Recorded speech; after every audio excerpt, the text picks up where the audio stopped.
I believe that you know really early on whether the relationship is going to work. Gather around. My younger sisters in life. The right person or the right people will find you when you are truly authentically yourself. I want life to be spoken into me. Yes. Because I want to do nothing but speak life into you. I feel like there is like this longer relationship that people have in their 20s. And for you, I feel like maybe it was like a couple relationships, but I feel like there are these like 20s relationships, and you learn so much about yourself, and then ultimately like it leads you to your actual long-term relationship like later, if not in your 30s or however. And they're critical, and they can be like some of the most heartbreaking experiences, but they're like the groundwork, you know what I mean? Absolutely.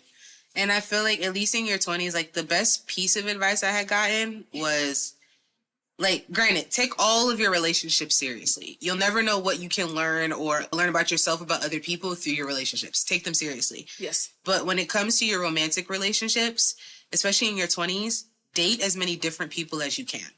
Like, yes, you can Do you think so? I would say so, because I feel like your 20s is the time of your life you can take the most risk with theoretically, the most risk. The most risk with very too little repercussion. In terms of the risk, like, because you're just getting out into the world, you're a lot more explorative, you're more willing to explore different people. Granted, still keep your morals and ethics in like have a baseline of morals and ethics that you want your person to have. But in terms of different kinds of people, definitely experiment with that.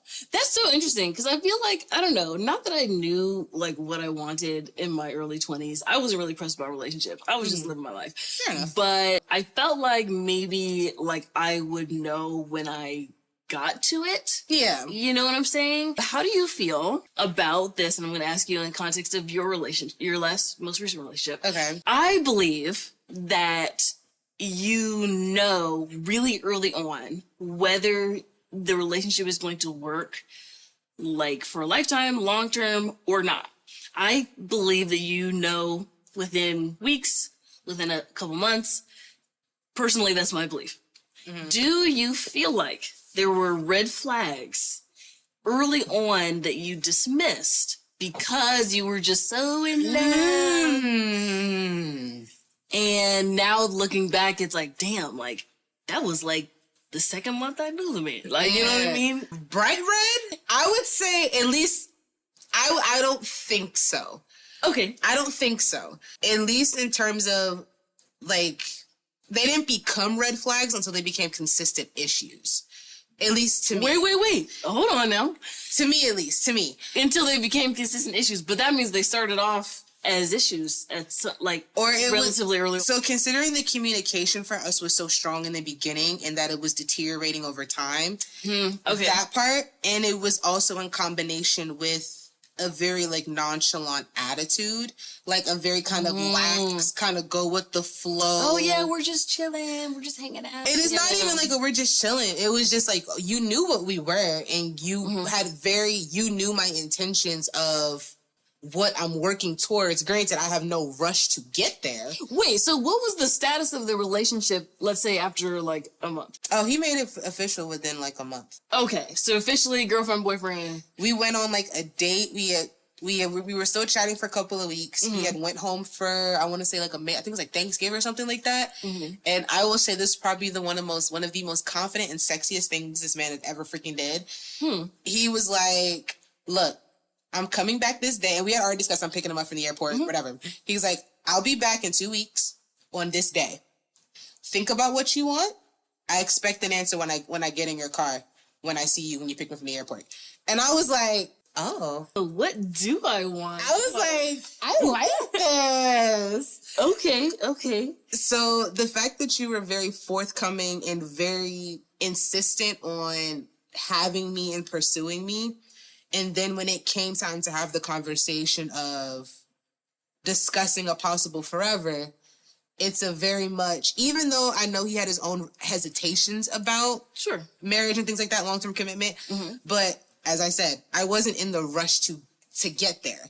I just need to know where your head is at And I need to know, okay, is it like you just have a thing with commitment?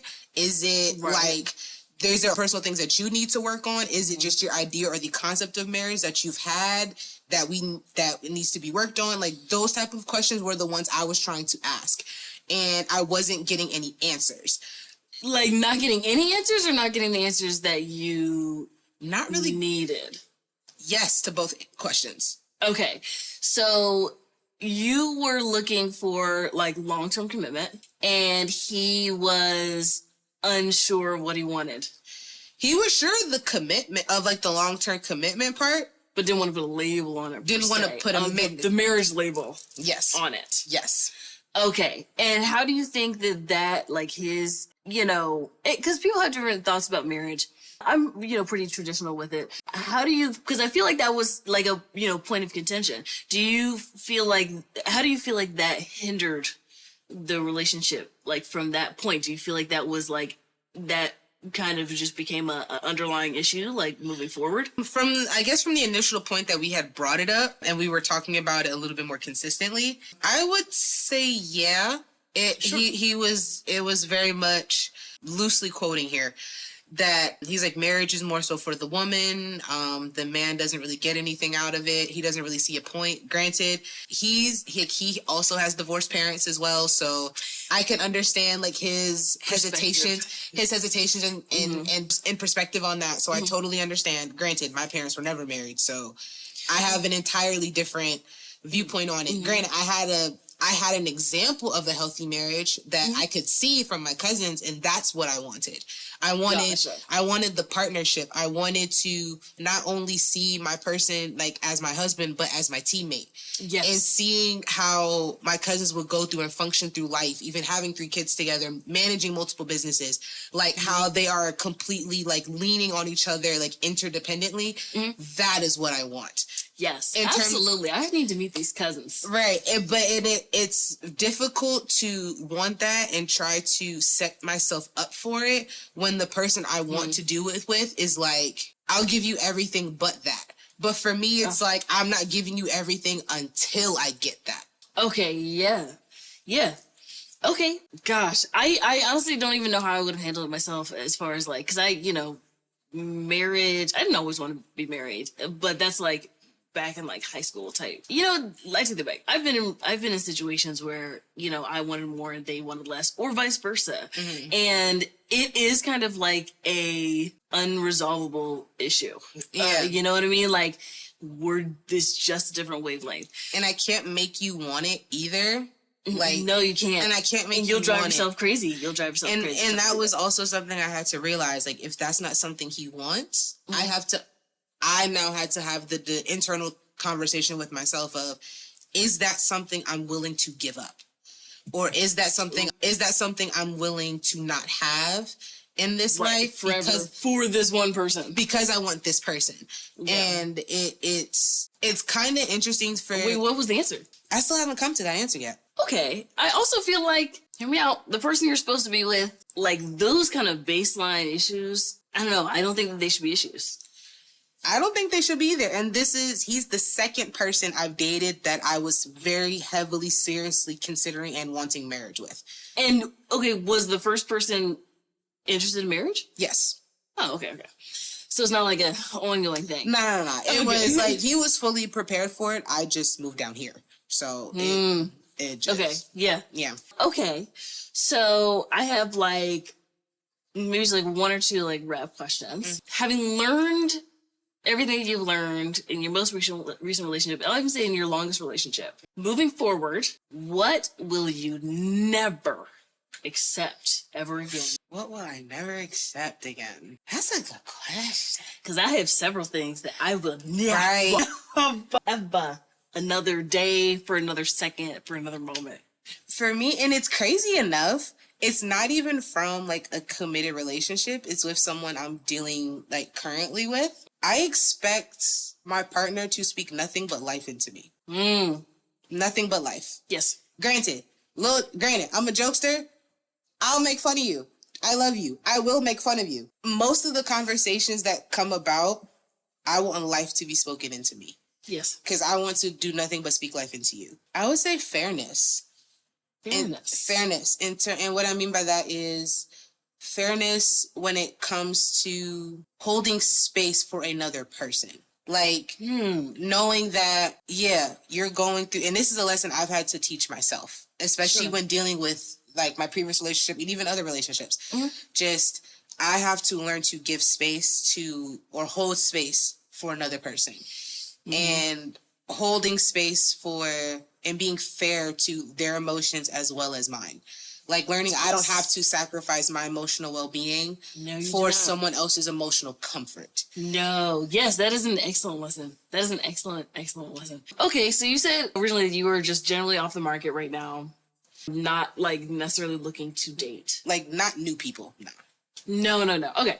Not looking to date new people.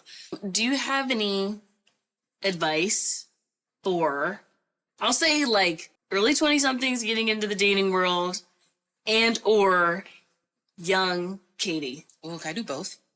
Sure. Can I do both? Okay. Yes. So for the 20-somethings, my younger sisters, gather around. My younger sisters in life. There are 7 billion people in this world. Sorry, 8 billion. From our thank you. Our crew over here. Thank you, video director. Thank you. 8 billion, apparently. There's 8 billion people on this world. You are bound to find your one, or 2, or 5. Okay. You could. I'm just saying. Or you're 76. You, like, it could be any number. It could be any number. It could be anything, guys. But always go into it with an open heart, with an open mind.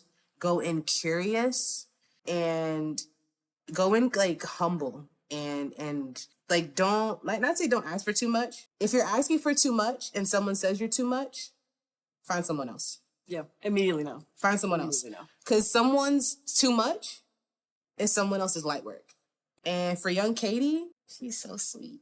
She's so innocent. She's so innocent. Look at her over there. I would say embrace all that you are. And not just with, like, your friends or with your family, but embrace all of who you are with your romantic partners as well. The right person or the right people will find you when you are truly authentically yourself. And that is a lesson that I am learning as a 27-year-old right now. So authenticity will find you, will lead you to your tribe. And even for the 20-somethings, you will be led to your tribe by being authentically you. That was excellent advice. Cool. So that was Katie. This is fun. Invasive. Wasn't too invasive. It wasn't too invasive. I wasn't Part 2. We gotta get, like, really in there. I was like, this is pretty light. This is pretty light.